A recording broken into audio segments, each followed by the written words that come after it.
হালাল রুজি। ইবাদত কবুল হওয়ার পূর্ব শর্ত হচ্ছে হালাল রুজি খেতে হবে। মহান আল্লাহ তাআলা সূরা বাকারার 172 নম্বর আয়াতে যারা মুমিন ঈমানদার তাদের উদ্দেশ্য করে বলছেন, ইয়া আইয়ুহাল্লাযীনা আমানু, হে ঈমানদারগণ, কুলু, তোমরা খাও, মিন তাইয়্যিবাতিন মা রাযাকনাকুম, আমার যেই সমস্ত রিজিকগুলোর মধ্যে পবিত্র সেই সমস্ত পবিত্র রিজিকগুলো তোমরা খাও। এটা মহান আল্লাহ যারা ঈমানদার তাদেরকে নির্দেশ দিয়েছেন। সুবহানাল্লাহ। মহান আল্লাহ পাক রব্বুল আলামিন পৃথিবীতে বাবা আদমকে পাঠিয়েছেন। তিনি একজন আল্লাহর নবী প্রতিনিধি কিনা? বাবা আদম তিনি দুনিয়াতে এসেছেন আল্লাহর দায়িত্ব পালন করবার জন্য। বাবা আদম পৃথিবীতে এসেছেন কার দায়িত্ব পালন করার জন্য বলেন? কিন্তু দেখা যাচ্ছে বাবা আদমও ওনার একটা পেশা ছিল। বাবা আদমের পেশা ছিল তিনি কৃষিকাজ করে নিজের জীবিকা নির্বাহ করতেন। জমিনের মধ্যে ফসল ফলাতেন, চাষবাস করতেন।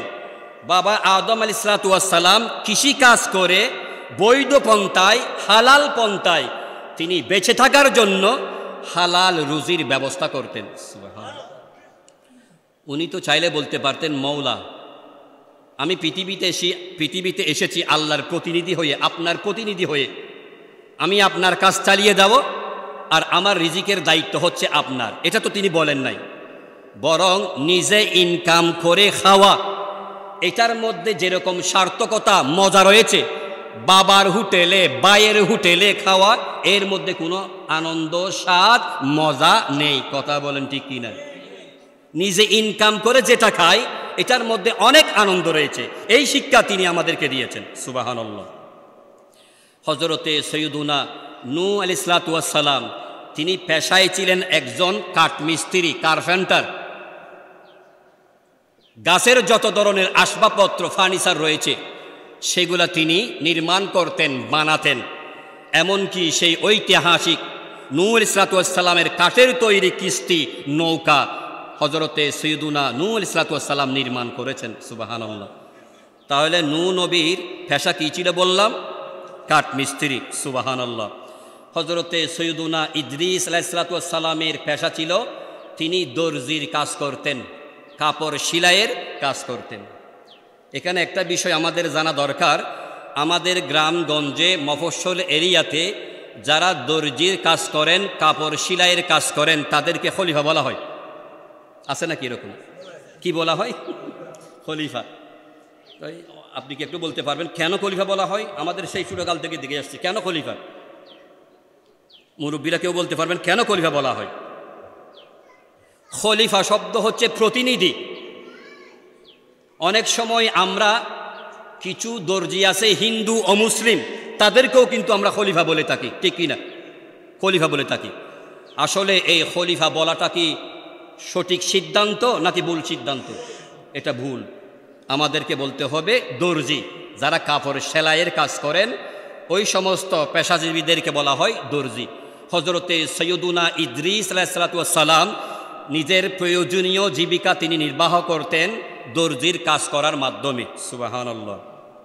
হযরত ইব্রাহিম খলিলুল্লাহ আলাইহিসসালাতু ওয়াস সালাম এবং ওনার পুত্র ইসমাইল জবিহুল্লাহ আলাইহিসসালাতু ওয়াস সালাম, ওনাদের বাপ বেটা দুইজনের পেশা ছিল রাজমিস্ত্রি। সুবহানাল্লাহ। বাপ বেটার পেশা কি ছিল বলেন? রাজমিস্ত্রি। ওনারা দুইজনেই খানায়ে কাবা নির্মাণ করেছেন। রাজমিস্ত্রির কাজ হচ্ছে ওনাদের পেশা। এই পেশার মাধ্যমে হালাল রুজিক ওনারা অন্বেষণ করতেন। সুবহানাল্লাহ। হযরত মূসা আলাইহিসসালাতু ওয়াস সালাম তিনি ছাগল চড়াতেন, মেষ চড়াতেন। আর একজন মানুষের ছাগলের পাল বেতনের মাধ্যমে হালালভাবে তিনি এগুলো চড়াতেন। এগুলার বিনিময়ে যা কিছু আসতো এটার মাধ্যমে তিনি জীবিকা অর্জন করতেন। সুবহানাল্লাহ। হযরত দাউদ আলাইহিসসালাতু ওয়াস সালাম ওনার কাজ ছিল লোহার বর্ম তৈরি করা। সুবহানাল্লাহ। দাউদ আলাইহিসসালাতু ওয়াস সালাম তিনি একজন প্রশাসক ছিলেন, ওনার রাষ্ট্রের একজন প্রশাসক ছিলেন। একদিন জিব্রাইল ফেরেশতা মানুষের সুরত নিয়ে ওনার দরবারে আসলেন এবং বলছেন যে দাউদ মানুষটা খুবই ভালো, দাউদ মানুষটা খুবই ভালো, কিন্তু ওনার একটা খারাপ দিক হচ্ছে তিনি নিজ হাতে কোনো কিছু ইনকাম না করে ওই রাষ্ট্রীয় কোষাগার থেকে যা বেতন পায় এগুলা নিয়ে তিনি চলেন। এটা হচ্ছে ওনার খারাপ দিক। ওই লোকটা বলতেছে, লোকটা হচ্ছেন কে? যিনি জিব্রাইল ফেরেশতা মানুষের সুরত নিয়ে ওনার কাছে এসে এটা বলতেছেন যে দাউদ লোকটা খুবই ভালো, কিন্তু তিনি নিজে কিছু হাতে ইনকাম করে না, রাষ্ট্রীয় কোষাগার থেকে বেতন যেটা পায় সেটা তিনি নিয়ে জীবন যাপন করেন, জীবন নির্বাহ করেন। এই কথাটা হযরত দাউদ আলাইহিস সালামের মাথায় লেগেছে। তখন তিনি সাথে সাথে মহান আল্লাহকে বলছেন, হে আল্লাহ, আপনি আমাকে এমন একটি কাজ শিখিয়ে দিন যেটার মাধ্যমে আমি বৈধ পন্থায় নিজের জীবিকা অর্জন করতে পারি। সুবহানাল্লাহ। তখন মহান আল্লাহ তাআলা লোহাকে, লোহা বেশি শক্তি, হাদিদ আরবিকে বলা হয় লোহা, এটা খুব সবচাইতে শক্তিশালী, শক্ত। মহান আল্লাহ তাআলা দাউদ খলিফাতুল্লাহর দোয়া কবুল করেছেন, লোহাকে ওনার জন্য নরম করে দিয়েছেন। সুবহানাল্লাহ। আমাদের কুমাররা যেভাবে মাটি নরমকে বিভিন্ন মাটির তৈরি পাত্র বানায়, আর দাউদ নবীর জন্য লোহাকে সেরকম মহান আল্লাহ নরম করে দিয়েছেন। সুবহানাল্লাহ। দাউদ নবী যখন লোহার উপর হাত রাখতেন সাথে সাথে লোহা মোমের মতো গলে যেত, এবং সেই লোহার মাধ্যমে তিনি যুদ্ধের বর্ম তৈরি করতেন, সেগুলা তিনি বাজারে বিক্রি করতেন, এর বিনিময়ে যা ইনকাম আসতো সেগুলোর মাধ্যমে নিজের জীবিকা নির্বাহ করতেন। বলেন সুবহানাল্লাহ।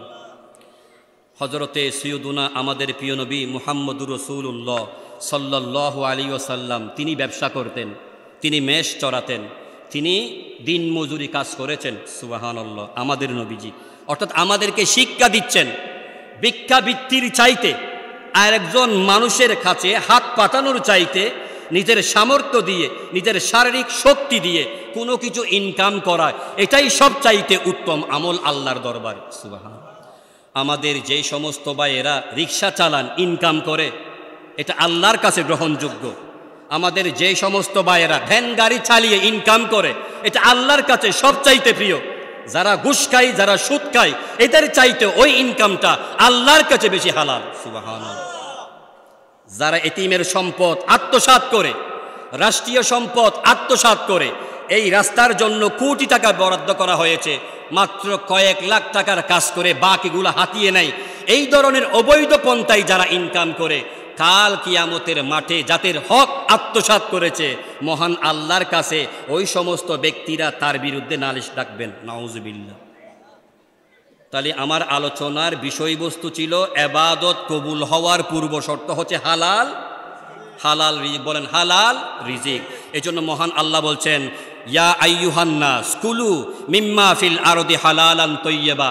দুনিয়াতে অনেকগুলো খাবার আছে, সবগুলো খাবার হালাল নয়, বৈধ নয়। কিছু কিছু হালাল আছে, কিছু কিছু আবার হারাম আছে। মহান আল্লাহ বলছেন, কুলু খাও মিম্মা ফিল আরদে, পৃথিবীতে যা আছে হালালান তাইয়্যিবা, পবিত্র হালাল যেগুলো আছে খাবার, সেগুলাই তোমরা ভক্ষণ করো। সুবহানাল্লাহ। এরপর আল্লাহ বলছেন, ওয়ালা তাত্তাবিউ খুতুওয়াতিশ শয়তান, কখনো তোমরা শয়তানের পদাঙ্ক অনুসরণ করো না। ইন্নাহু লাকুম আদুব্বুম মুবিন, নিশ্চয় শয়তান হচ্ছে একজন মানুষের সবচাইতে প্রসিদ্ধ, পরিচিত, স্পষ্ট, সুস্পষ্ট দুশ্মন, শত্রু। বলেন নাউজুবিল্লাহ। শয়তান আমাদের প্রকাশ্য দুশ্মন কিনা? বলেন শয়তান আমাদের দুশ্মন কিনা?